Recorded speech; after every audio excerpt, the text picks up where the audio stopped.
Boa noite, senhor ministro. Boa noite, Ricardo Chimente, um batalhador aí pelo Juizado Especial.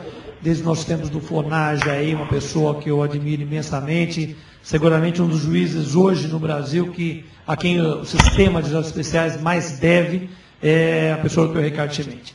Eu queria agradecer a todos os presentes aqui e passar imediatamente, lembrando que é um evento do CNJ para treinamento de conciliadores, com o uso da estrutura de ensino à distância da Associação Paulista de Magistrados. Portanto, eu passo a palavra ao presidente da Associação de Magistrados, desembargador Paulo Dimas, para a saudação aos colegas. Bom, boa noite a todos, boa noite especial ao ministro Gilson Dipp, Corregedor Nacional da Justiça, a quem nós devotamos grande admiração e grande respeito por todas as iniciativas que vão de encontro à modernização do judiciário, à facilitação do acesso ao judiciário pela população. E hoje nós estamos verificando que essa iniciativa de criar uma estrutura para que nos aeroportos nós possamos dar pelo menos uma prestação jurisdicional adequada, célere, que vai de encontro aos anseios dos usuários. Me parece que essa iniciativa é fundamental, está ganhando uma repercussão enorme na mídia. Nós aqui mesmo tivemos a oportunidade de travar contato com inúmeros jornalistas, repórteres interessados nessa iniciativa, que graças a Deus nós temos certeza será exitosa, será vitoriosa. E esse momento, essa possibilidade dessa palestra, invocando aqui regras sobre direito aeronáutico, me parece extremamente pertinente, porque é um tema árido, um tema complexo, um tema que nós normalmente não estamos habituados a lidar no nosso dia a dia, e me parece que será extremamente proveitosa esta reunião, esse encontro que é viabilizado aqui pelo sistema de videoconferência, para que nós possamos então traçar algumas linhas que vão servir de rumo para os nossos juízes, servidores e os funcionários dos juizados de todo o país. Então, minha saudação ao ministro Gilson Dipp, dizendo a nossa alegria de estar participando desse evento, de estar apoiando esse evento com o nosso sistema de ensino à distância, dizer que a PAMAG está à disposição da toda a magistratura nacional, do CNJ, para que a gente possa realizar um trabalho conjunto para facilitar o acesso de todos os colegas e todos os interessados em todos os tipos de eventos que são de interesse da magistratura. Cumprimentar aqui o nosso juiz Marco Fábio Morcello, que é assessor da nossa Corregedoria Geral da Justiça do Estado de São Paulo, e que irá fazer uma explanação sobre as regras do direito aeronáutico, que me parece extremamente pertinente, e aqui sei que ele é um especialista no assunto e vai com certeza nos brindar com muitas informações importantes. E dar um abraço também no meu querido amigo, juiz Ricardo Chimente, que é auxiliar da Corregedoria Nacional de Justiça e do CNJ, e que é um colega a quem nós devotamos grande respeito e grande admiração, em primeiro lugar pelo seu entusiasmo com os juizados. Eu também sou entusiasta dos juizados, acho que o juizado especial é o cartão de visita da magistratura, do Poder Judiciário, e nós temos que fazer todo o esforço possível para viabilizar o pleno acesso à população. Então, cumprimento a iniciativa, cumprimento o ministro Gilson Dipp, e deixo aqui o meu abraço especial de toda a diretoria da PAMAGES, do meu colega, primeiro vice-presidente, desembargador Roque Mesquita, e aqui estaremos acompanhando o desenvolvimento dos trabalhos. Um grande abraço a todos e obrigado aqui aos que estão presentes e os que estão nos acompanhando pela internet. Muito obrigado. Voltamos a palavra com Brasília, então, doutor Ricardo Chimente, por favor. Boa noite a todos. Meu cumprimento todo especial ao desembargador Paulo Dimas, presidente da PAMAGES, ao vice-presidente desembargador Roque Mesquita, ao doutor Brandão, ao nosso palestrante, doutor Marco Fábio, ao doutor Câmara, que também tem nos dado muito apoio, e ao nosso secretário-geral do Conselho Nacional de Justiça, doutor Rubem Rio. Eu quero dizer a todos os senhores que, primeiro, eu fico muito grato pelo apoio da PAMAGES a essa iniciativa conjunta do CNJ com os tribunais de justiça dos estados de São Paulo, do Rio de Janeiro, do Distrito Federal. O apoio dos tribunais regionais federais, também dessas unidades da federação, que estão propiciando que o cidadão brasileiro, que o consumidor brasileiro, possa ser atendido em suas demandas no momento certo e na hora exata. Nós temos uma dificuldade muito grande já desde que se anunciou o chamado caos aéreo, a crise aérea, onde os juizados especiais, naquela oportunidade instalados, foram um marco de pacificação entre consumidor, passageiro, empresas aéreas, órgãos institucionais ligados ao sistema aeroportuário como Infraero e ANAC. Essa experiência está se renovando agora nos 5 principais aeroportos do país, exatamente em função do que vinha noticiando toda a imprensa brasileira. Ou seja, novas regras que ampliaram os direitos do consumidor, do passageiro, foram editadas pela ANAC através da Resolução 141. E ao que tudo indica, as companhias aéreas, o próprio usuário dos serviços aéreos e os órgãos institucionalmente envolvidos não estavam preparados para difundir essas regras, para compreendê-las na sua plenitude e para que esses direitos ficassem assegurados sem que houvesse traumas, conflitos, discórdias ou dissidências. O Conselho Nacional de Justiça simplesmente, ouvindo esses apelos, num tempo recorde, fez o contato com os tribunais de justiça de São Paulo, Rio e do Distrito Federal. E não para surpresa nossa, mas para gáudio nosso, imediatamente esses tribunais se engajaram no nosso projeto. A Infraero disponibilizou em tempo recorde adequações, ou melhor, instalações adequadas para o atendimento do público, e nós privilegiamos, na escolha pessoal que fizemos, os locais de fácil acesso e não salas amplas, e os juizados foram instalados em 8 dias úteis, com a participação efetiva dos juízes titulares desses juizados, dos conciliadores, no Rio de Janeiro, dos juízes togados e dos servidores do Judiciário. Também obtivemos a compreensão das empresas aéreas que designaram funcionários para atender os reclamos, para atender as demandas. E estamos aqui, desde o início, privilegiando a conciliação.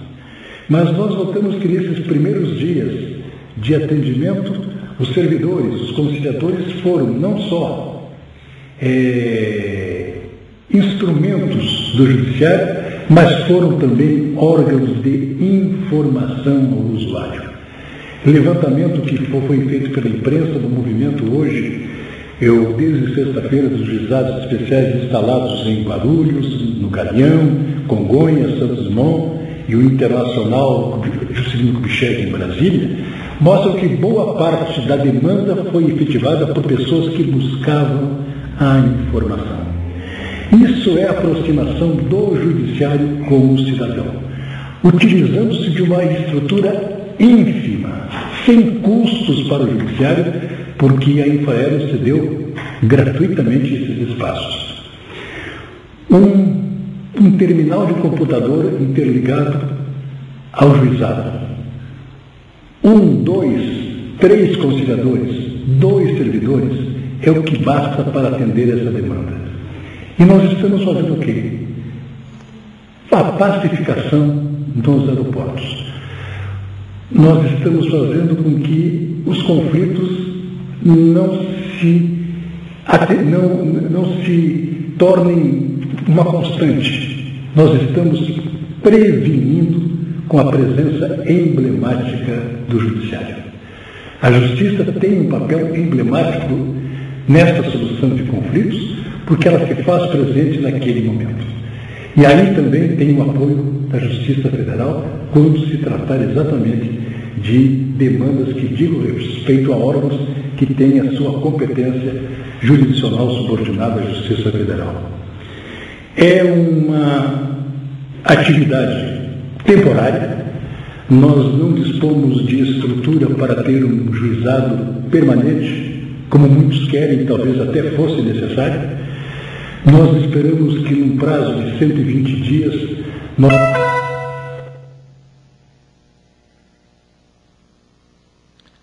Temos a conexão. Caiu o link, aparentemente, é isso?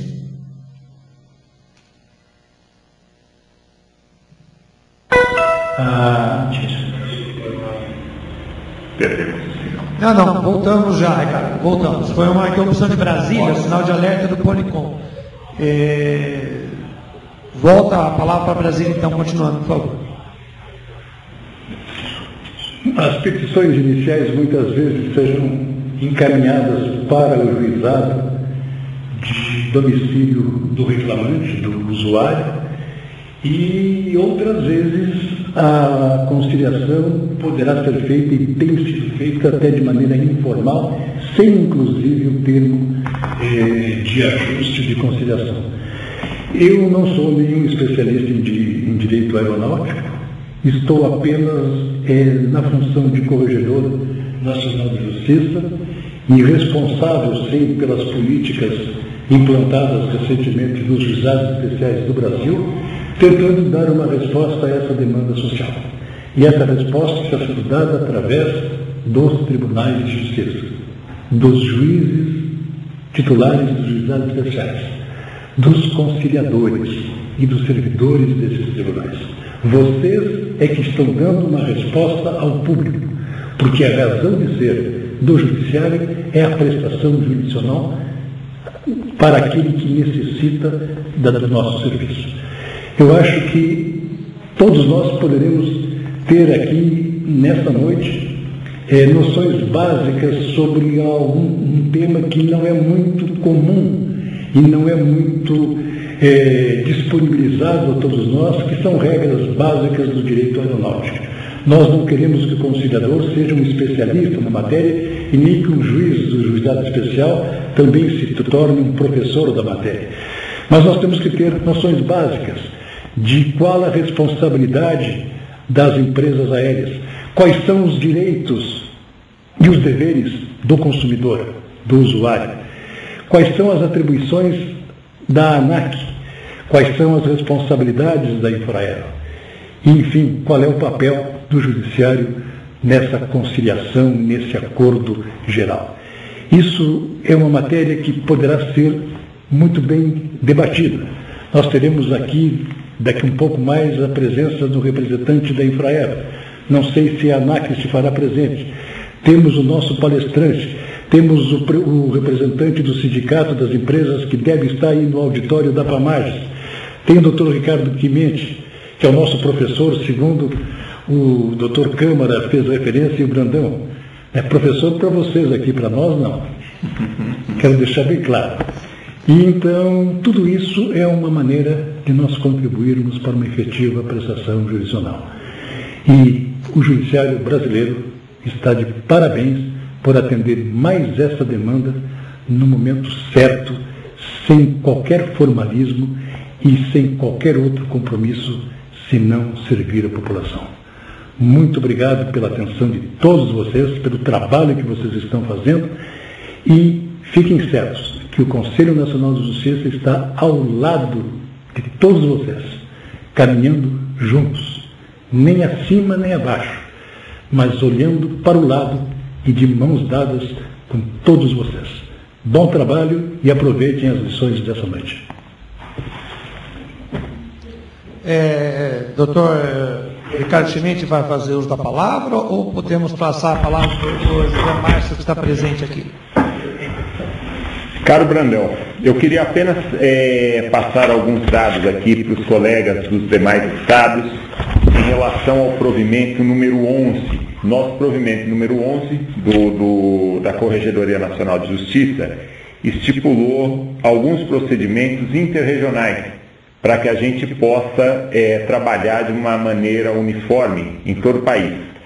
Essencialmente, é importante que se diga que o provimento não está impondo aos estados a instalação dos aeroportos, como foi interpretado, por exemplo, em Alagoas, e com boa vontade estão até tentando implementar. É muito bom, muito bacana que outros estados venham a aderir a esse projeto e solicite a instalação de unidades nos aeroportos, mas o provimento, em momento algum, está obrigando que façam esse tipo de investimento.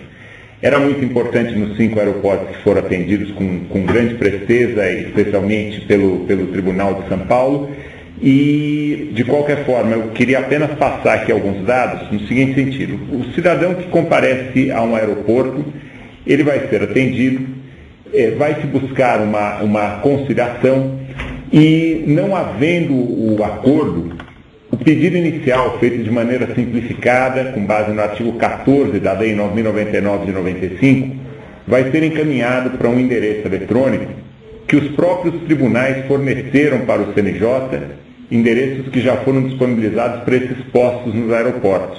Então, por e-mail, esse pedido inicial é encaminhado para o endereço eletrônico do estado onde reside o usuário, o consumidor, e é o tribunal que vai providenciar a distribuição desse pedido inicial para o juizado competente no domicílio daquele consumidor, daquele usuário.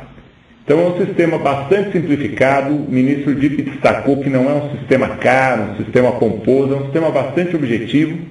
Pedido é feito, quando não há acordo, imediatamente encaminhado para o domicílio do consumidor, conforme prevê o artigo 4º da Lei dos Juizados e, no caso da Justiça Federal, o artigo 109 da Constituição Federal. Então, queria apenas usar esse momento para explicitar a existência do provimento 11, caso algum colega em uma área mais distante ainda não tenha conhecimento da sua existência, e pode acessá-lo pelo site do CNJ, no ícone, na bandeira da Corregedoria Nacional. Estamos aqui à disposição e ansiosos por ouvir o colega Marcelo, o representante das empresas aéreas, e em breve o representante aqui da Infraero também. Obrigado, Brandão, mais uma vez. Obrigado a todos. Bem, continuando então os trabalhos a partir de São Paulo, eu vou convidar o Dr. José Márcio, o presidente do Sindicato Nacional das Empresas Aeroviárias, para que tome essa da mesa e brevemente se manifeste aí para os conciliadores, magistrados e demais pessoas envolvidas neste projeto por todo o Brasil. Estamos alguma coisa perto de 90 pessoas online agora, e o número tende a aumentar bastante pelo recém da hora ainda, né? 19 horas, mas a tradição nossa é que o pico seja dirigido depois. Então, com a palavra, o doutor José Márcio, então.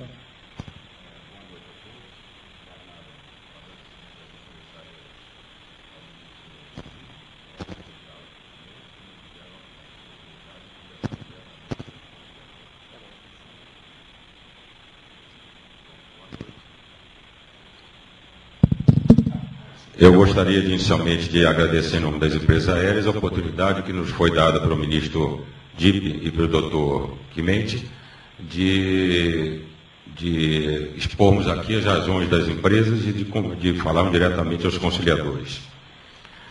As empresas aéreas, inicialmente as empresas aéreas se viram com muita simpatia essa iniciativa do Conselho Nacional de Justiça, porque entendem que isso trará um apaziguamento nas relações entre os passageiros e as empresas aéreas e poupará bastante o serviço jurídico das empresas aéreas para futuras demandas judiciais. Os problemas que hoje ocorrem no setor podem ser elencados em três, principalmente. Em primeiro lugar, a conscientização do consumidor de seus direitos. Em segundo lugar, o aumento significativo de passageiros ocorrido no setor aéreo brasileiro. Basta dizer que o ano passado nós fechamos com 17,5% no aumento de passageiros e devemos fechar esse ano com o mesmo número. São números que não existem em qualquer país ou região do mundo.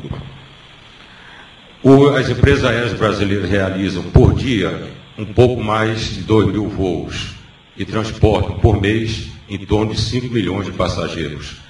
Então, muitas vezes a gente vê na imprensa os problemas que ocorrem no aeroporto, nos aeroportos brasileiros, e a impressão é que está havendo um caos, quando na realidade é um número bastante pequeno em relação ao número de passageiros transportados todos os dias por essas empresas aéreas. A maioria dos problemas hoje ocorridos são de responsabilidade direta ou indireta da infraestrutura. Estava conversando há pouco com o doutor Marcos, que é um especialista em direito aeronáutico, conhece bem o setor. Nós vivemos hoje, como os senhores devem estar acompanhando pela imprensa, um problema muito sério da infraestrutura aeroportuária do Brasil. O crescimento do número de passageiros do setor aéreo brasileiro tem sido sempre de 2 dígitos há 5 ou 6 anos seguidos e não tivemos o acompanhamento desse crescimento por parte da infraestrutura aeroportuária, principalmente. Também, em parte, na infraestrutura de controle aéreo. Alguns problemas eu gostaria de relacionar de forma bastante objetiva, para não tomar muito tempo, que ocorrem no dia a dia do aeroporto, que certamente as pessoas não têm conhecimento. Por exemplo, problemas operacionais do aeroporto, fechamento de pistas, defeito em pontos de embarque, falta de iluminação, defeito em equipamentos de navegação aérea, greve de funcionários e controladores, falta de apoio terrestre, problema na expensão dos pagos. São fatos que não podem ser atribuídos à responsabilidade das empresas, mas unicamente ao administrador do aeroporto ou ao controle aéreo. Por exemplo, nós tivemos há coisa de 15 dias, num domingo retrasado, surgiu um buraco na pista do aeroporto de Salvador, o que ocasionou o cancelamento de 23 voos naquele aeroporto. Esse cancelamento de 23 voos no aeroporto de Salvador teve reflexo em toda a malha aérea. E isso é um problema que nos parece ser de única e exclusiva responsabilidade do operador. Algumas vezes, para o problema de tráfego aéreo, o DECEA, o Departamento de Controle Aéreo, obriga o avião a fazer um tempo superior ao trajeto normal, ou fica orbitando perto do aeroporto. Ocorre muito isso em Congonhas, o que também não pode ser atribuído, não deve ser atribuído, o atraso, o cancelamento de voo, em razão desse problema, para as empresas aéreas. Há um problema que também ocorre muito, é o problema de documentação de passageiro, que muitas vezes inexistente ou regular, e com discussão e eventual atraso no embarque dos demais passageiros. Também o problema de extravio de bagagem sem declaração de valor específico. Nós entendemos que aí devem ser aplicados os acordos internacionais e não necessariamente o que o passageiro declara, porque ele, em regra, declara muito além do que está na bagagem. Aliás, esse assunto encontra-se hoje no Supremo, com o ministro Gilmar Mendes, que nós esperamos que o Supremo defina a aplicação ou não dos acordos internacionais. Ocorre também, e não são poucas as ocasiões, do chamado ato ilícito a bordo do mar, que é a ameaça de sequestro, ameaça de bomba, como ocorreu com o voo da Air France, tomada de reféns ou confusão ou retirada de passageiro inconveniente. Pode parecer que é um fato raro, mas não é. Isso provoca também o atraso do voo, algumas vezes o cancelamento do voo ou uma parada adicional. Também não é responsabilidade da empresa. Uma solicitação para retardar o despacho da aeronave por determinação oficial, ou do controle aéreo, ou da ANAC, ou da Polícia Federal, em virtude de chegada e ou partida de dignatários, passageiros custodiados, ou inadmissíveis, ou deportados, que também não ocorre todo dia, mas é bastante frequente. Também não é responsabilidade da empresa. Uma inspeção especial inopinada, determinada pelos órgãos federais de controle, aduana, imigração, Anvisa e Vigiagro. Então, ela determina uma inspeção especial que acaba provocando atraso ou cancelamento do voo.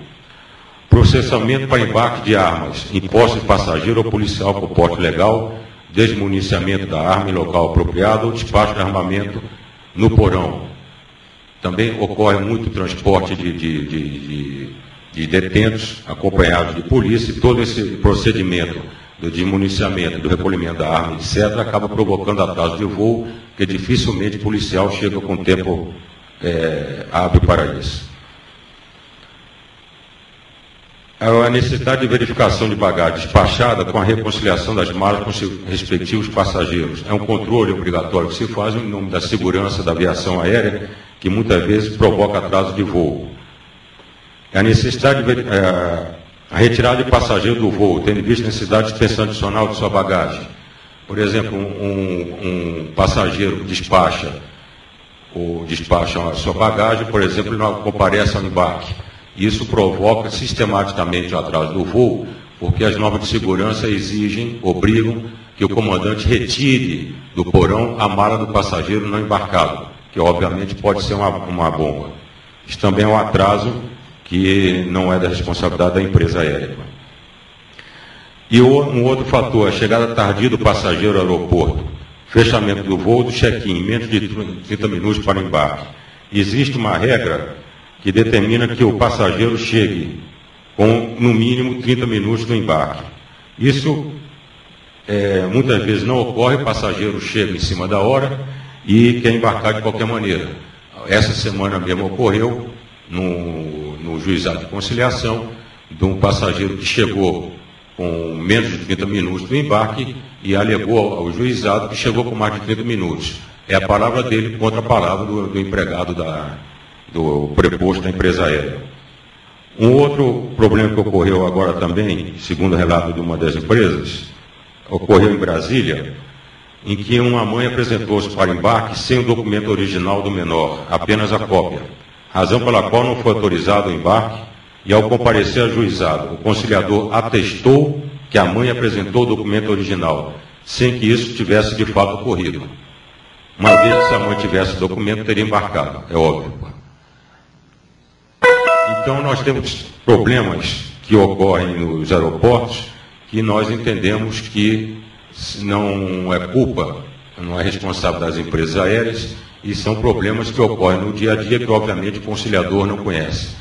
Esta oportunidade de expor esses problemas de modo geral é que eu agradeço ao ministro Gipe e ao doutor Quimente a oportunidade. Estou à disposição para qualquer pergunta. Bem, nós queremos apenas continuar aqui por São Paulo. Iniciamos a palestra. Eu queria desejar... Carlos Brandão, meu amigo, nosso representante da Infraero, como a nossa ideia foi pluralizar, ouvir os representantes das empresas aéreas, está aqui com a gente já o representante da Infraero. Talvez, se vocês concordarem, daí seja interessante já passarmos a palavra para que ele se apresente, possa conversar com a gente, para que o Marcos Fábio, ao final, possa fazer uma abordagem ampla desse tema. Siga, então, aí eu queria só dizer ao ministro e a você que Maria Cláudia de Oliveira Rosa já se manifestou dizendo que ela é servidora do posto avançado do TJDF e estão todos no posto assistindo a transmissão com muita satisfação, segundo diz ela. Foi a primeira interação da noite. Então, Brasília agora tem a palavra, então, com o representante da Infraero. Obrigado, Maria Cláudia, obrigado aos demais colegas que estão lá no posto, nossos servidores aí do Judiciário Nacional. Deixa eu me apresentar, eu sou Jaime Parreira, diretor de Engenharia e Meio Ambiente da Infraero, e muito obrigado aqui ao ministro por esse convite, estar aqui presente e prestar os nossos esclarecimentos. Como a gente vem aí comentando ao longo desses últimos meses em vários fóruns, a Infraero tem hoje um planejamento bastante consistente de expansão da sua infraestrutura para fazer frente a essa demanda que foi apontada pelo SNEA como sendo extraordinária, e isso é reconhecidamente divulgado por todos.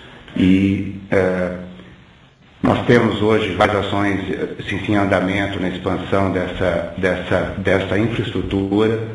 Eu diria que nós já estamos vendo em alguns aeroportos alguns investimentos sendo feitos. Cito especificamente o de Guarulhos, onde nós já retomamos algumas obras emblemáticas que sejam pistas, e estamos prestes a retomar a expansão também da área lá de pátio. Várias obras internas estão sendo planejadas, várias delas estão em licitação pública hoje. O acesso ao site da Infraero já identifica com expansão da área de raio-x, de desembarque, de embarques remotos. E a execução de módulos operacionais, que é uma alternativa largamente utilizada em vários aeroportos europeus, numa situação, deste momento, de dar conta dessa demanda. Mas, como foi dito, não basta apenas expandir. Nós temos também que aprimorar todos os processos de todos os atores envolvidos nisso. Leia-se todos os agentes que, dentro de um aeroporto internacional, por exemplo, como a Guarulhos, onde você tem hoje praticamente 12 a 13 agentes públicos que interagem e fazem o trabalho, leia-se Polícia Federal, Aduana, Anvisa, Vigiagro e outros entes que também colaboram com isso, Polícia Civil, Polícia Militar, que todos eles com o seu papel e sob a administração do administrador do aeroporto. Foi aí citado especificamente o caso aí de Salvador, mas isso faz parte do jogo. Realmente as chuvas lá em Salvador, e nós acompanhamos isso por toda a imprensa, foram extremamente fortes e dentre todas as infraestruturas que assim sofreram problemas lá, apareceu mesmo, entendeu, esse problema na pista e de imediato, em 2 horas, ele estava consertado e o aeroporto voltou a operar. Então, isso é parte do jogo. Nós temos em Infraero administra 67 aeroportos, né? Vários deles estão hoje assim, em obras, e nós acreditamos com muita sinceridade que o planejamento proposto vai dar conta de atender a demanda deste momento, através dessas soluções alternativas, que são os módulos operacionais já bastante divulgados aí na mídia, e soluções definitivas, como o Terminal 3, a Ilha de Guarulhos, agora contratado o projeto executivo e previsão de início, no início do ano que vem, pela área de terraplanagem. Então, também estou aqui à disposição para eventuais questionamentos específicos, caso eles sejam necessários. Muito obrigado. Obrigado. Voltamos então para a partir de São Paulo. Queria agradecer a presença do representante da Infraero também. Marco Fábio Marcelo é um grande amigo, né, Ricardo Chimente? É chefe de gabinete do Corregedoral de Justiça do Estado de São Paulo hoje. É um magistrado brilhante, de um trato extremamente liano. Não há quem não se acalme conversando com ele, mesmo sendo chefe de gabinete do Corregedoral de Justiça. O que não deixa de ser, né, Roque, não sei se vai um mérito, porque com um cargo desse e continuar com essa lianeza toda, é realmente um grande mérito seu. Então ele tem a palavra para a nossa exposição, lembrando que as perguntas já podem ser feitas e serão passadas aos palestrantes ou aos participantes no momento oportuno. Bem-vindo ao Sistema de Educação à Distância da PAMARES, a palavra é sua.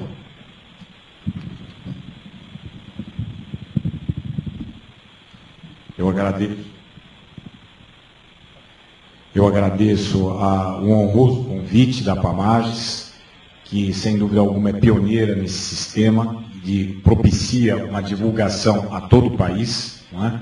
Por meio também agradeço do seu presidente, Paulo Dimas Vélez Mascaretti, doutor Roque Mesquita, seu vice-presidente, nosso parâmetro de carreira, nosso querido amigo Edson Brandão, que é um verdadeiro dínamo que procede à divulgação disso para todo o país, como estamos observando. Queria saudar o CNJ, o Superior Tribunal de Justiça, por meio do ministro Dip, que tive a honra de conhecer na época da inauguração dos aeroportos, no primeiro acordo que havia sido celebrado, e ao grande amigo Ricardo Cunha Chimente, que, sem dúvida alguma, sempre está à frente dessas iniciativas pioneiras e que tem a finalidade principal, como disse o ministro, de se aproximar com a população, já que o sistema jurídico está atrelado a um sistema social. Não é?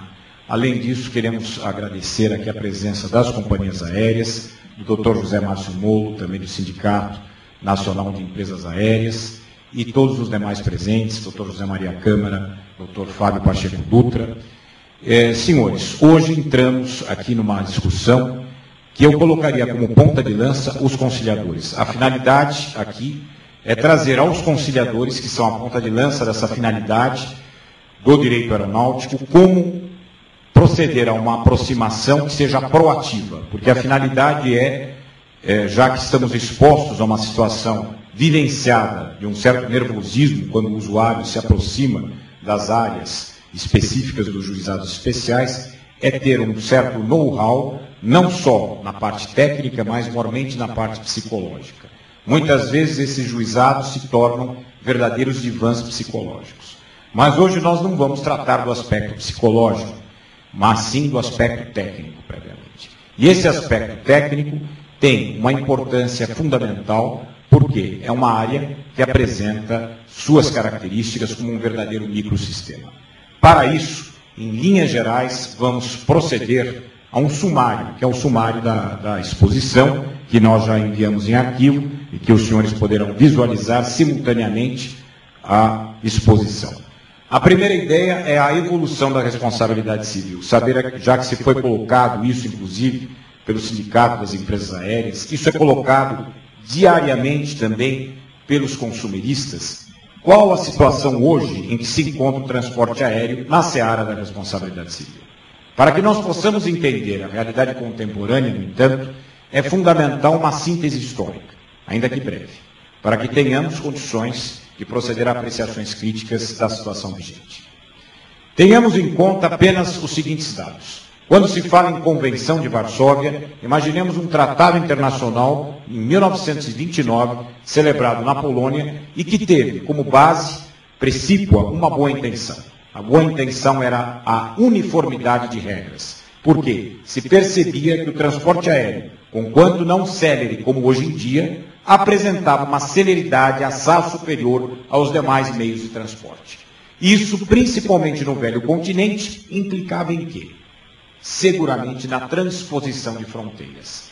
Essa transposição célere de fronteiras levava a uma problemática.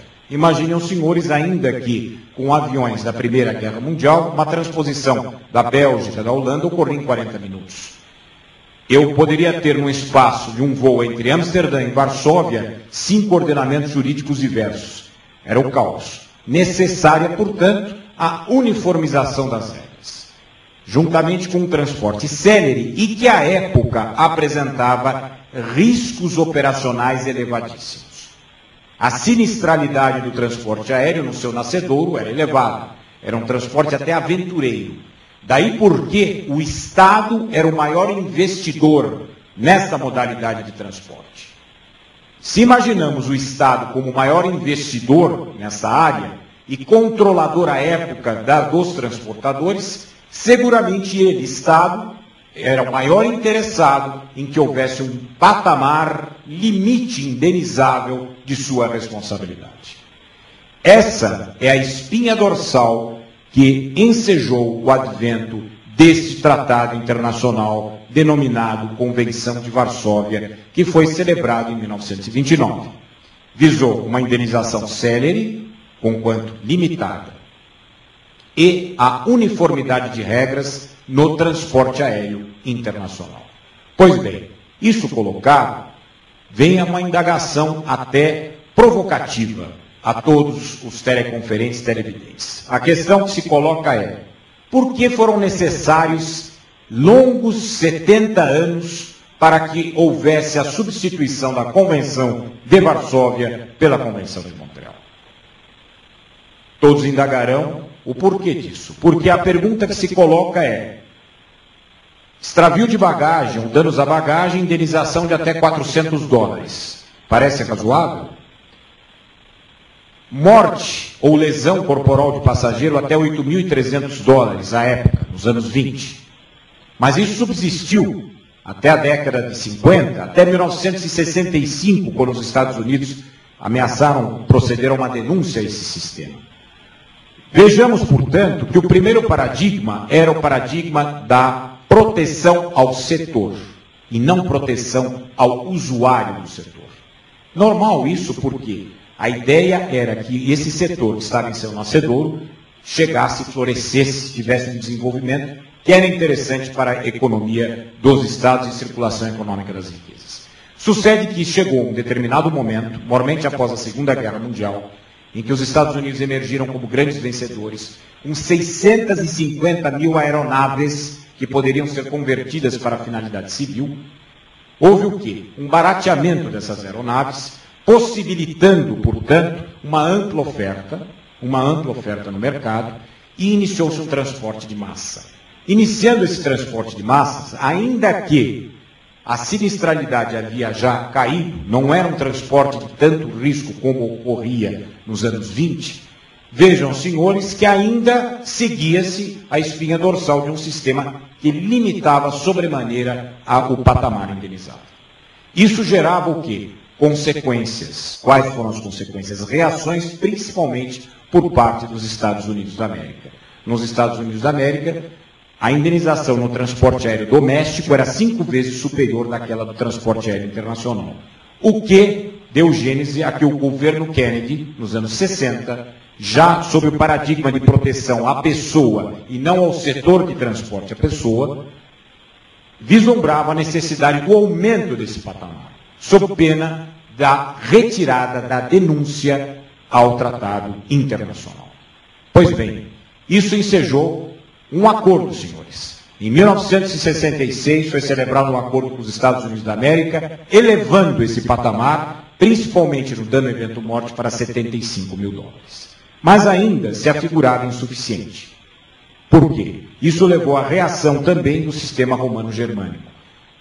No sistema romano-germânico, na Itália, um famoso caso chamado Coccia, contra Turkish Airlines, que nós inserimos no nosso livro, se apreciou que o sistema de Varsóvia, ou seja, a convenção e seus protocolos adicionais, colocavam em risco justamente a finalidade compensatória do dano e que, portanto, tratava de forma não isonômica o transporte aéreo quando cotejado com outras modalidades de transporte. Isso lesava o quê? O princípio fundamental da dignidade da pessoa humana. Consequentemente, a Corte Constitucional Italiana, em 1985, nesse julgado Coccia versus Turkish Airlines, acabou declarando que esses limites vulneravam princípios constitucionais esculpidos na Constituição Italiana de 1948. Isso colocado, temos, digamos, o golpe de misericórdia contra o sistema de Varsóvia. Chama-se Iniciativa Japonesa. A Iniciativa Japonesa foi adotada em 1992, promanou de companhias aéreas do Japão, que à época apresentava o custo de vida mais elevado no mundo e a renda per capita dentre as mais elevadas, chegando à conclusão que os limites indenizáveis do sistema de Varsóvia, senhores, equivaliam ao salário, eu estou falando isso é estatística, ao salário anual de um encanador em Tóquio. Ora, o preço da vida, sendo colocado dessa forma, ou o preço de uma bagagem, o valor dos volumes extraviados, o conteúdo da bagagem, $400, chegou-se à conclusão que sequer pagava a própria mala. Isso levou, num primeiro momento, à reação por parte das próprias companhias aéreas, visualizando que as cortes japonesas já começavam a entender que essa indenização pífia não respeitava a finalidade do dano, que é a compensação. Afinal, o próprio artigo 944 do Código Civil deixa claro que a indenização será medida pela extensão do dano, verificado o seu caráter não compensatório. As próprias companhias japonesas, 10 delas, renunciaram aos limites da Convenção de Varsóvia nas hipóteses de dano evento morte ou lesão corporal. Isso levou a uma vantagem competitiva mercadológica que impôs uma mudança de postura nos demais transportadores do primeiro mundo, razão pela qual se celebrou um Intercarrier Agreement on Passenger Liability. As companhias aéreas e o primeiro mundo acabaram renunciando também a esses limites nas hipóteses de evento morte ou lesão corporal. Isso levou, portanto, ao quê? A fragmentação do sistema. Se nós falamos que a pedra angular dele é a uniformidade, nós temos aqui o cisma do sistema de Varsóvia. Por quê? A uniformidade das regras se fragmenta. Se o Japão aplica com suas companhias de uma forma diversa e o primeiro mundo de outra forma também, é evidente que aquela uniformidade não se sustenta mais. Razão pela qual a Convenção de Montreal tornou-se algo imprescindível e foi celebrada finalmente em 1999 na própria cidade de Montreal, no Canadá, que é sede não só da Organização de Aviação Civil Internacional, mas também da IATA, e tem a melhor universidade em direito aeronáutico do mundo. É um centro de direito aeronáutico. Muito bem. Esse protagonismo que foi colocado nos leva ao primeiro questionamento que um conciliador pode se colocar. Transporte aéreo internacional. Eu estou no aeroporto Juscelino Kubitschek, num voo da TAP Air Portugal, Brasília, Lisboa. Ou pela Delta também, que eu sei que agora opera Brasília, Atlanta. ou no Rio de Janeiro, no Galeão, num voo de Afonso com destino a Paris. Eu precisarei saber o que se aplica, a Convenção de Montreal ou o Sistema de Varsóvia? Vem a primeira indagação. E a indagação, senhores, se coloca da seguinte maneira: no Brasil, pelo decreto número 5.910, de 27 de setembro de 2006, a Convenção de Montreal entrou em vigor em nosso país. Vem então uma pergunta em seguida. Então desprezaremos sempre a Convenção de Varsóvia quando tivermos um conflito de interesses? Senhores conciliadores, diante de um voo internacional, e não são poucos, agora mesmo eu estou calculando, são 20 horas aqui em São Paulo, nós temos mais de 25 voos internacionais decolando hoje à noite.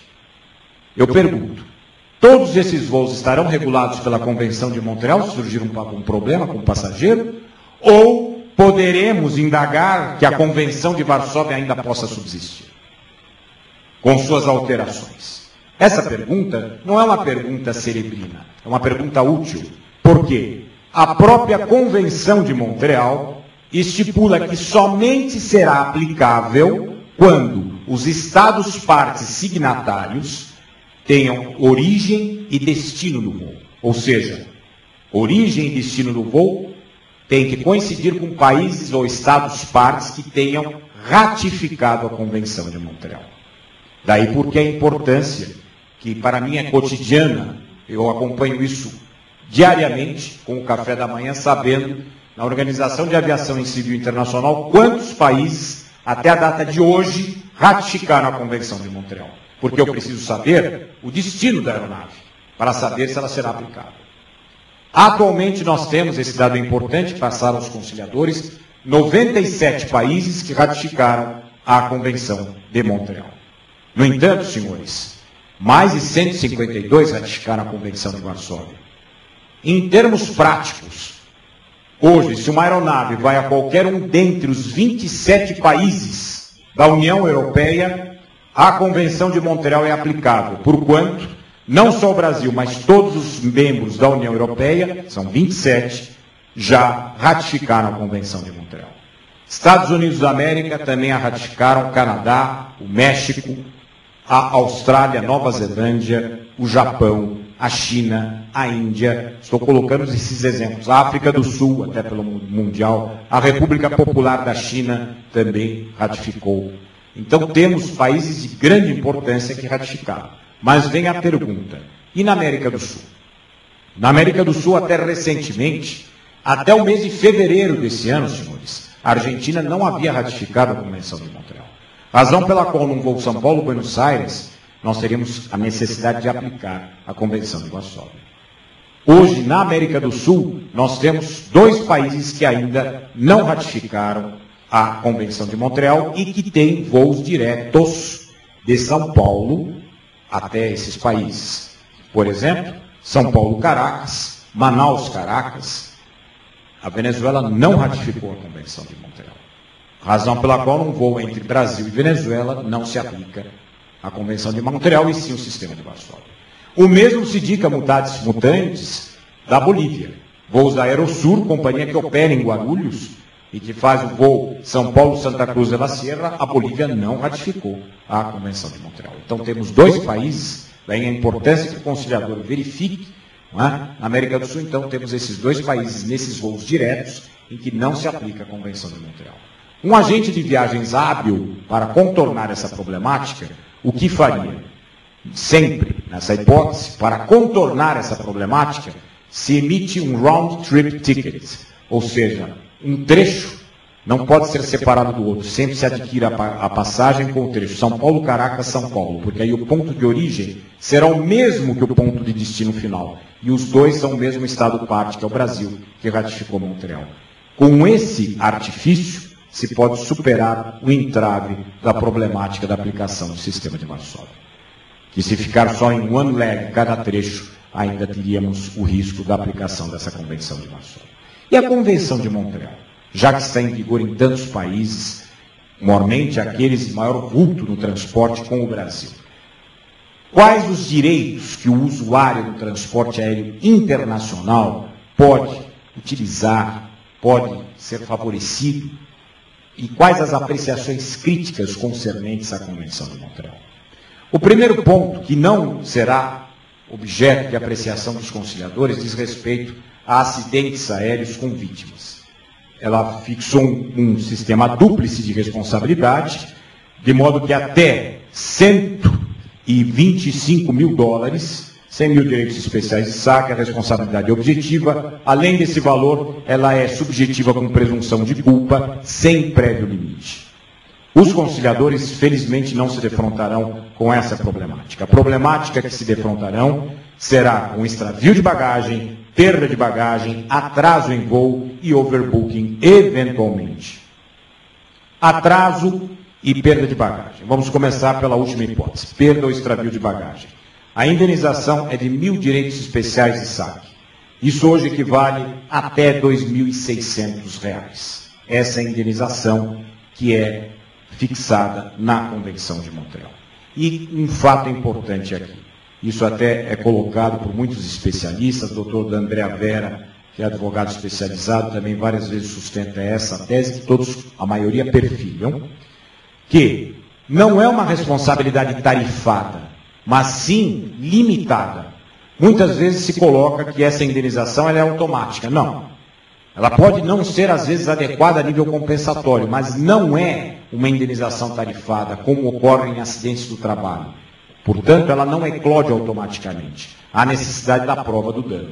Portanto, os R$ 2.600 não são automáticos.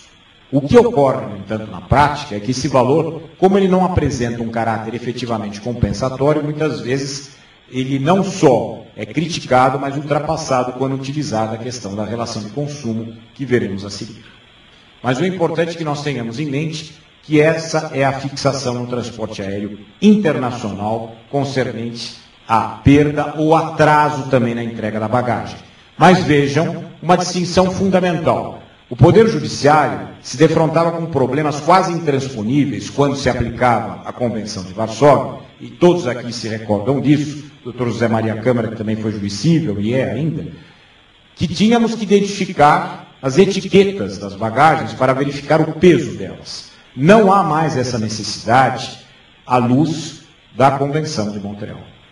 Quando se aplicava o sistema de Varsóvia, nós tínhamos que verificar o peso da bagagem, multiplicar $20 por quilograma. Tínhamos que verificar o Baggage Identification Tag. Não há mais essa necessidade, senhores conciliadores. Hoje, essa indenização de 1.000 direitos especiais de saque, R$ 2.600, é feita por passageiro, independentemente dos volumes que sejam transportados. Foi uma solução que, em certo ponto, foi mais racional. Mas não atendeu aos reclamos do primeiro mundo. Coloco isso aos senhores que nas discussões em Montreal, para o advento da Convenção, os Estados Unidos da América haviam feito uma pesquisa em seu mercado e concluíram que, em média, o prejuízo de um passageiro usuário do transporte aéreo, quando tem um extravio de bagagem, é de $3.500.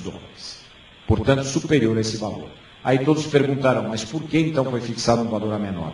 Muito simples. A Convenção de Montreal está atrelada à Organização de Aviação Civil Internacional, que é um órgão das Nações Unidas. Portanto, senhores, o voto dos Estados Unidos da América, ainda que concentre um volume de tráfego aéreo de 28% do volume mundial, tem o mesmo peso que as ilhas Nauru, ou o arquipélago de Kiribati ou do Togo, com todo respeito. Razão pela qual voltamos àquela pergunta inicial. Por que 70 anos para a substituição do sistema de Varsóvia pela Convenção de Montreal? Justamente devido à necessidade do consenso.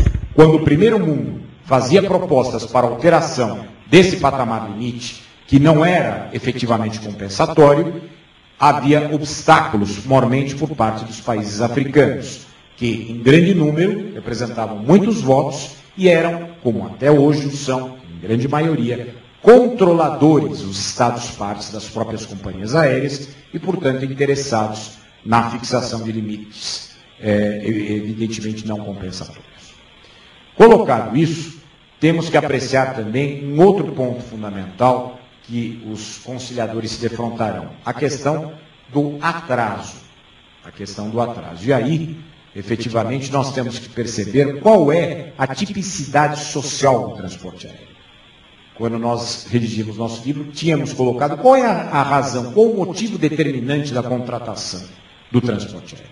Sem dúvida alguma, no tipo contrato de transporte aéreo, a celeridade se insere dentro desse tipo contratual. Claro que a segurança sempre prevalecerá, mas a celeridade também é importante. Razão pela qual a chegada ao local de destino tem uma importância de estudo mercadológico e é importante no âmbito da boa-fé objetiva porque norteia o motivo determinante da contratação. Estamos dizendo isso porque temos um caso prático em que a Lufthansa, na Alemanha, companhia séria, de reputação internacional, inseria nas suas condições gerais de transporte que os horários de chegada no local de destino não eram vinculantes, porquanto submetidos a situações meteorológicas adversas, a fatos que escapavam ao controle do transportador. Pois bem, essas cláusulas gerais foram consideradas iníquas, abusivas, pelo Bundesgerichtshof da Alemanha, que entendeu que são vinculantes porquanto a companhia aérea procede a um estudo de mercado, tenta maximizar a demanda de acordo com a oferta, o que é uma regra de mercado válida, mas é uma regra que estabelece caráter vinculante no âmbito da boa-fé objetiva. Pois bem, como hoje é regulada a questão do atraso na Convenção? Ela é regulada em 4.000 até 4.150 direitos especiais de SAC, ou $5.500 para alguns. Essa conversão de 4.150 direitos especiais de SAC é, volto a dizer, uma responsabilidade limitada, não tarifada. Portanto, há que se provar o dano. Não é automático, havendo qualquer atraso, que haverá essa indenização. Portanto, não há um nexo causal automático. Mas é importante trazer esse dado. E aí vem uma outra questão, já que se colocou a questão do atraso em voo e se colocou a questão também das bagagens. Como fica a questão do overbooking? Se os senhores procurarem na Convenção de Montreal, no Código Brasileiro de Aeronáutica, e também em todos os diplomas especializados em direito aeronáutico, à exceção dos regulamentos da União Europeia, os senhores não vislumbrarão, nesses diplomas legais, a definição do Instituto do Overbooking. Porque é um instituto de direito comum que nós vamos agora apreciar juntos. A primeira questão que se coloca é, diante da realidade mercadológica, o transportador faz uma provisão matemática de alguns passageiros que poderão não comparecer no check-in na data do embarque. Essa provisão matemática, infelizmente, não é uma ciência exata, porque a aeronave ela tem uma capacidade fixa que nós sabemos. Então, imaginemos um Airbus 320, não é? Com uma determinada capacidade, vamos colocar, dependendo da configuração, 180 assentos, a companhia aérea faz uma provisão de que 20% desses passageiros serão no-show. Portanto, 36 passageiros, eles aceitam as reservas além da capacidade da aeronave, partindo da premissa de que 20% serão no-show. Sucede que, por vezes, como não é uma ciência exata, muitos passageiros acabam se apresentando. E aí, evidentemente, qual é a conclusão? Muitos passageiros, digamos que 20 ou 30 compareçam, serão preteridos no embarque. Isso constitui o quê? O primeiro argumento que se coloca por parte dos transportadores é um argumento que eu diria inicialmente persuasivo. Ou seja, se a companhia aérea não fizer essa provisão matemática, será a sua ruína econômica. Imaginemos um voo em alta estação para Orlando ou Miami, nos Estados Unidos da América, em que a companhia não faz nenhuma provisão matemática e metade dos passageiros não comparecem. Seguramente será a sua ruína econômica. Mas a pergunta que se faz, será que o passageiro A que adquiriu a passagem, não só reservou, adquiriu, portanto hoje não se fala só em overbooking, mas em overselling, sobrevenda, adquiriu a passagem, compareceu pontualmente ao check-in, porque ele terá preterido seu embarque devido à conduta do passageiro C, D ou E, com o qual ele não tem a relação jurídica direta. Ora, então, se o passageiro C, D ou E não agiu no âmbito da boa-fé objetiva no sentido de informar o cancelamento, isso é res interiorius acta em relação ao consumidor de boa-fé que compareceu pontualmente e tem o direito de ser transportado. Temos, portanto, aí uma figura que vai além do atraso.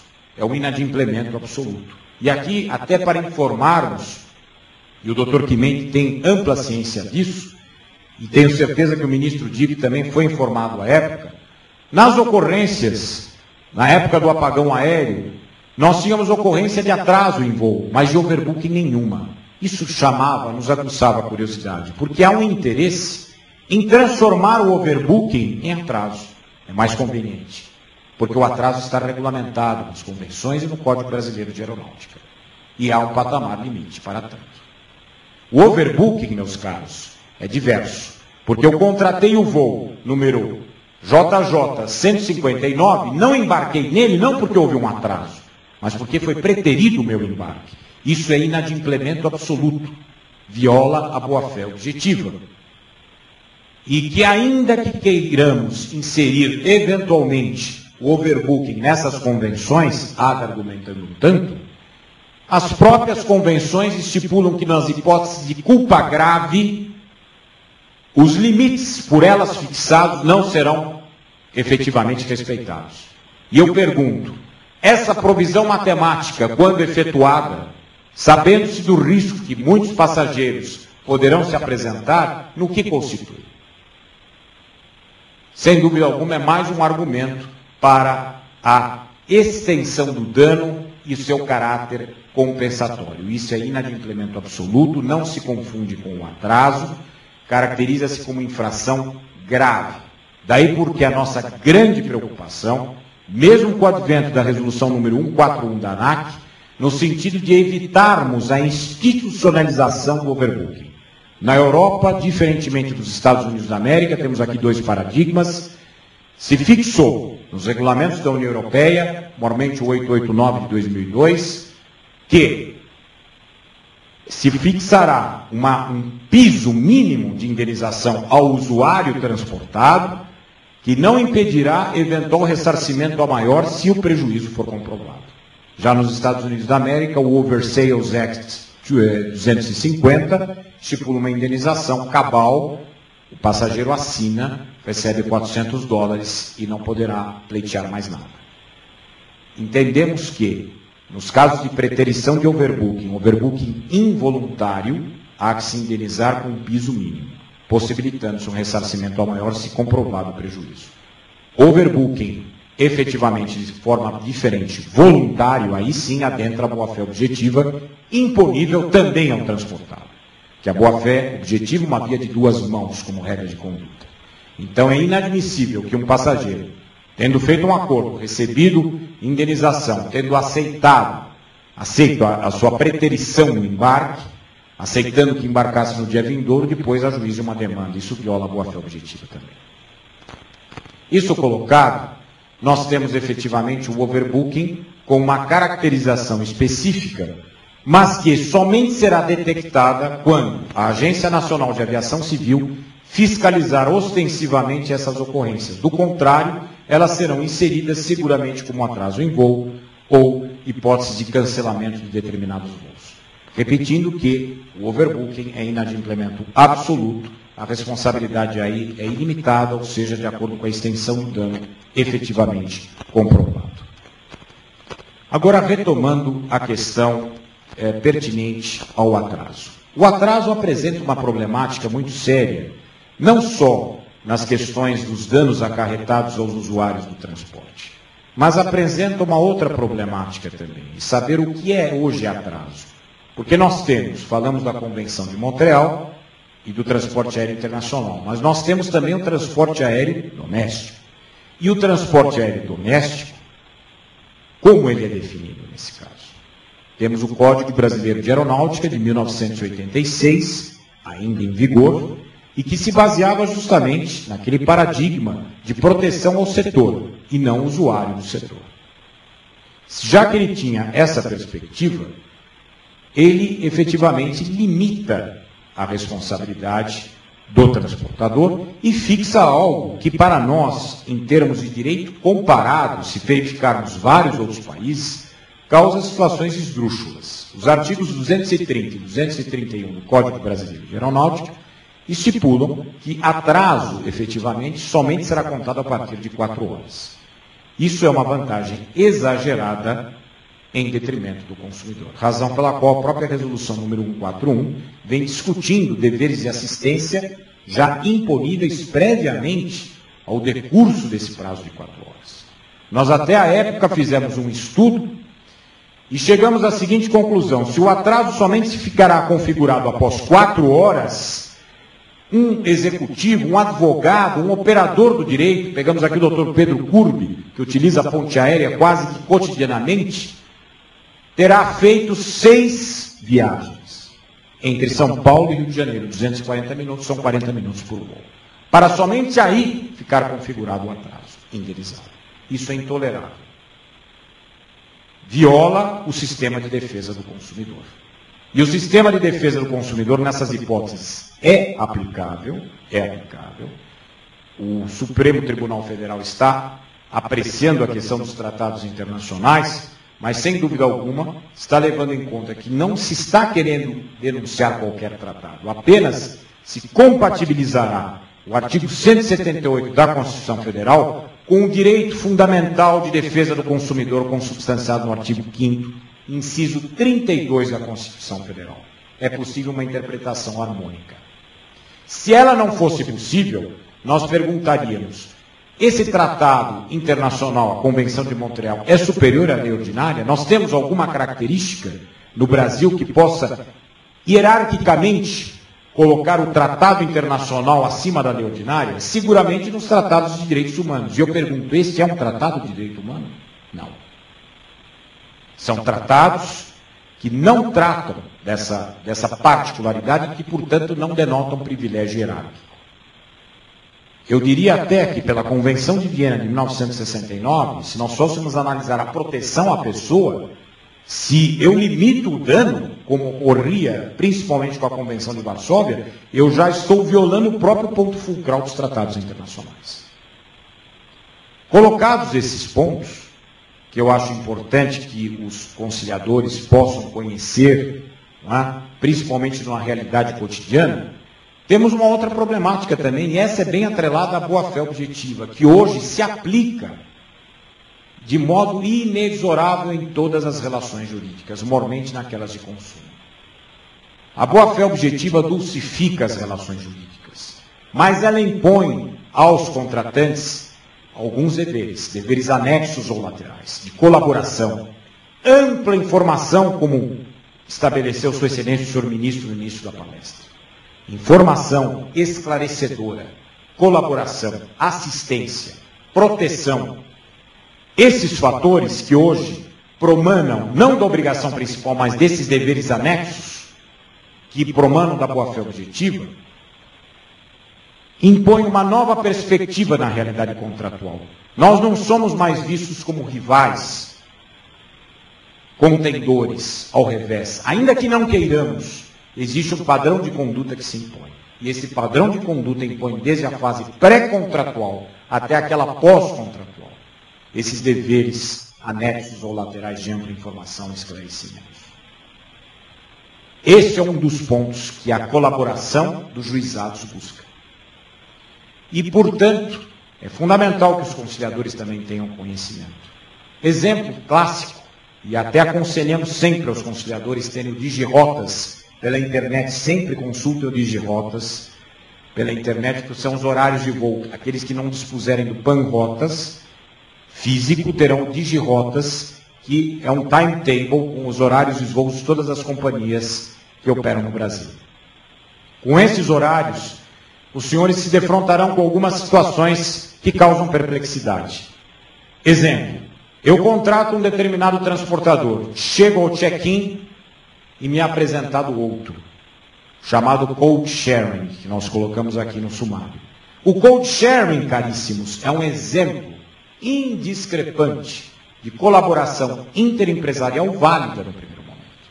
É válida, porque com a crise dos anos 70, chegou-se à necessidade de racionalizar a utilização das aeronaves. É possível utilizar o código de 2 ou mais transportadores, utilizando a capacidade de uma aeronave só. Eu viajo como passageiro à Itália, numa aeronave TAM, é um code share, e vice-versa.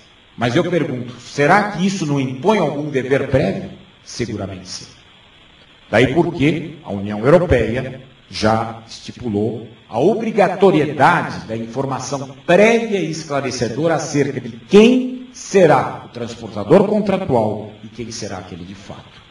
Porque a escolha do transportador não é um ato meramente casual, é um intuitus personae, muitas vezes, é uma relação de confiança íncita à boa-fé objetiva. Daí porque sempre verifiquem, por vezes existe uma reclamação contra determinado transportador e esse transportador dirá, não, mas não fui eu que transportei. Se houver um code share, serão divulgados os códigos dos 2 transportadores numa aeronave só. A responsabilidade é solidária, portanto, ambos respondem. Isso é importante colocar aqui aos senhores, para fins, inclusive, dos debates que se avizinham. A questão também, que é importante colocar, a respeito do atraso no voo, nós consideramos iníqua aquela questão das 4 horas. Vantagem exagerada em detrimento do consumidor. Mas queremos colocar aqui, justamente demonstrando um equilíbrio que é necessário nessas situações, a hipótese colocada pelo Dr.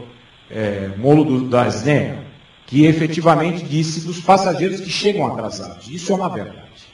Há passageiros que também não cumprem suas obrigações no âmbito da boa-fé objetiva. Vislumbramos já passageiros que queriam que a aeronave retornasse da pista para que fossem embarcados. Isso é um renomado absurdo. É a hipótese excludente da responsabilidade pelo fato da vítima ou fato do consumidor. Ele não pode, não é razoável que se exija isso. E a antecedência mínima é fundamental. Mas aí eu coloco um problema que surgiu no ano passado na Itália, em agosto, no Ferragosto, das férias europeias. E a fila? Quem a controla? Porque agora começam a surgir problemas como o que o doutor falou. O passageiro afirma algo, o preposto da companhia o contrário. Essa antecedência mínima é no balcão do check-in ou na fila? Porque se eu tenho um 747-400 com 500 passageiros, muitas vezes eu vou demorar 50 minutos entre o último lugar da fila até chegar no balcão do check-in. Se a companhia aérea organiza a fila, ela tem que controlar o momento da chegada na fila. E foi isso que decidiu a Corte italiana, a Corte de Cassazione italiana, em Bari, decidindo que compete ao transportador proceder a esse controle. Esse é um fato importante. Agora, claro que o passageiro deverá comparecer pontualmente. Do contrário, o fato do consumidor ensejará a excludente do dever de indenizar. E adentrando justamente nas excludentes que foram muito bem colocadas aqui, fomentando o debate pelo Sindicato Nacional das Empresas Aéreas, existem várias excludentes. E nós perfilhamos o entendimento de que o caso fortuito e a força maior são excludentes que rompem o nexo causal. Se elas rompem o nexo causal, elas se aplicam mesmo nas relações de consumo, independentemente do fato de não estarem elencadas na Lei 8.078 de 1990. Elas rompem o nexo causal. E, portanto, podem favorecer ao transportador. Mas aí vem uma crítica. Foi colocada a questão da pista do aeroporto de Salvador. Plenamente de acordo, foi um fato da Infraero, não é fato do transportador. No apagão aéreo que todos vivificaram, vendo cenas horripilantes pela imprensa, de passageiros que ficavam ao relento, sabemos que muitas vezes a causa não foi do transportador. O transportador não apresenta relação de domínio em relação ao controlador. Ao revés. E ele tem que obedecer às ordens dadas pelo controlador. E nessas ordens dadas, se o controlador determinar que a aeronave não decola, ou por problemas atmosféricos, ou de segurança, ou até eventual greve dos controladores, o transporte estará paralisado. Como também problemas meteorológicos adversos, não é? Que levarão ao fechamento do aeroporto, cancela-se o voo. Ou esse problema da pista de Salvador, que causou o quê? Todo um problema na malha do transporte aéreo. Mas há uma problemática crítica, que é aqui justamente enfeixando algo que foi colocado pelo ministro, a questão da informação, dos esclarecimentos e do novo paradigma das relações contratuais. No apagão aéreo, não há dúvidas de que o fato raiz ensejador da problemática não veio das companhias aéreas, mas sim dos controladores. Mas qual foi a falha que teria havido? Se basearam na doutrina tradicional da res inter alios acta, é fato de terceiro. Eu não sou responsável por absolutamente nada. Não é por aquele transporte, mas não se ouvide de que há uma relação contratual que impõe a boa-fé objetiva entre transportador e usuário, ainda que o fato seja de terceiro, seja força maior no caso fortuito. Portanto, eu tenho um dever de colaboração e assistência. Esse dever de colaboração e assistência é que não foi cumprido à época. Se impunha o que? Informar, esclarecer, proteger. Daí porque era fundamental àquela época, ainda que o fato tenha sido do controlador, dar assistência, informar, proceder à assistência à alimentação, hospedagem, o que não foi feito. Hoje não se tolera mais na relação contratual moderna, volto a dizer, no âmbito da boa-fé objetiva, que não haja essa colaboração. Então, imaginemos a hipótese do vulcão da Finlândia, o Eyjafjallajökull, quase impronunciável. É até uma das perguntas que nós fizemos no sumário que mandamos aos senhores. Força maior, caso típico, vulcão, provocando atrasos e cancelamentos de voo. Mas eu pergunto, e se um passageiro estiver no aeroporto? Claro que ele não vai poder pretender a indenização de um negócio perdido, uma chance, a responsabilidade por perda de uma chance. O transportador não responderá por isso. Ele está com a eximente do caso fortuito ou força maior, no caso um fortuito externo. Mas poderá o usuário do transporte exigir pelo menos um dever de assistência, de ser informado, esclarecido, protegido, coisas que também na Europa não ocorreram. É fundamental, então, que essas causas que exoneram o dever de indenizar não denotam nexo causal automático com a exclusão do dever de assistência que é ilícito à boa-fé objetiva, que é uma cláusula geral que está prevista não só no Código de Defesa do Consumidor, no seu artigo 4º, inciso 3º, mas contemplada no Código Civil Pátrio, nos artigos 113, 187 e 422. O que eu quero dizer com isso é que ela é aplicável como padrão, como estándar de conduta, não só nas relações de consumo, mas também nas relações de direito comum. Esse estándar, esse padrão de conduta é exigível, também no consumidor, sem dúvida alguma.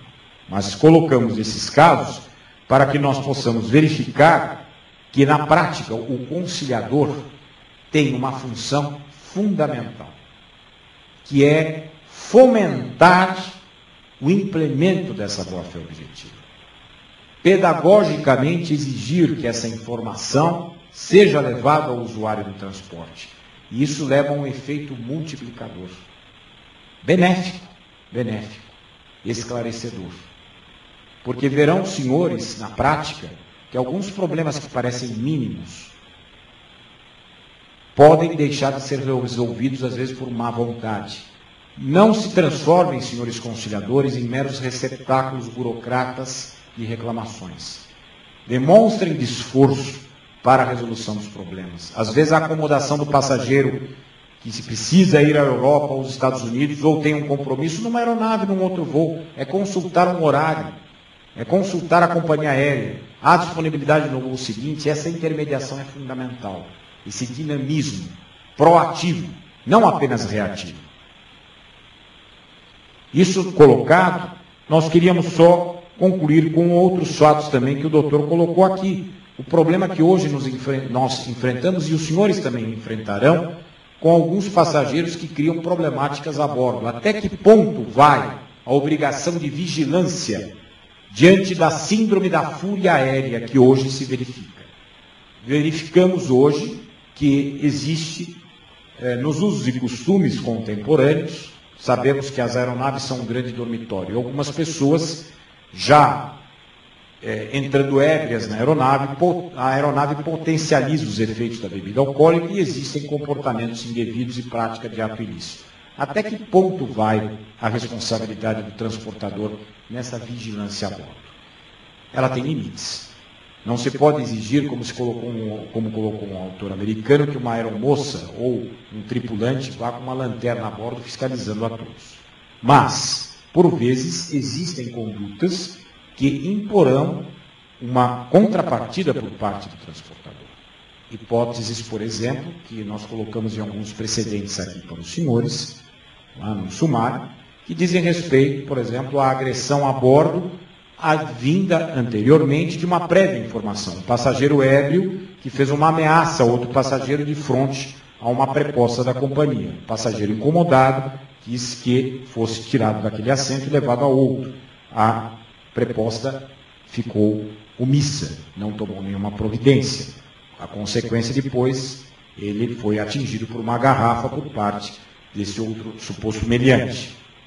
Se condenou a companhia porque ela foi avisada anteriormente do que estava ocorrendo e deveria ter tomado alguma providência no âmbito da boa-fé objetiva do dever de proteção que efetivamente nós havíamos falado.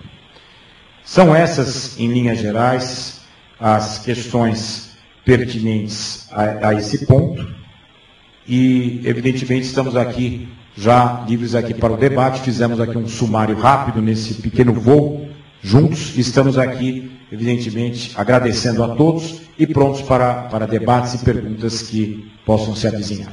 Eu agradeço muito. Obrigado.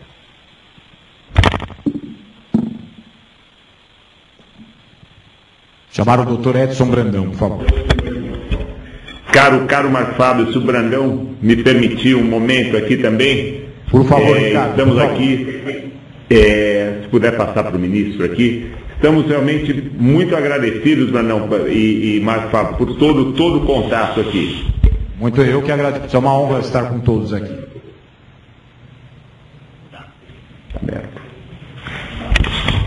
Eu quero cumprimentar ao palestrante que estava dizendo, o doutor Quimente aqui, que fiquei impressionado, não só com o conhecimento, que eu já sabia que tinha, mas também pela didática. E eu estava comentando aqui com o Quimente que, nessa altura, o conciliador deve estar imaginando 1000 situações e 1000 fórmulas de resoluções ou de conciliação. Meus parabéns, Marco, foi de extrema valia para o CNJ e para todos aqueles juízes, funcionários, servidores e conciliadores que estão a serviço do Judiciário. Nós é que agradecemos a Vossa Excelência o incentivo e a oportunidade de estarmos aqui para colaborar. Muito obrigado.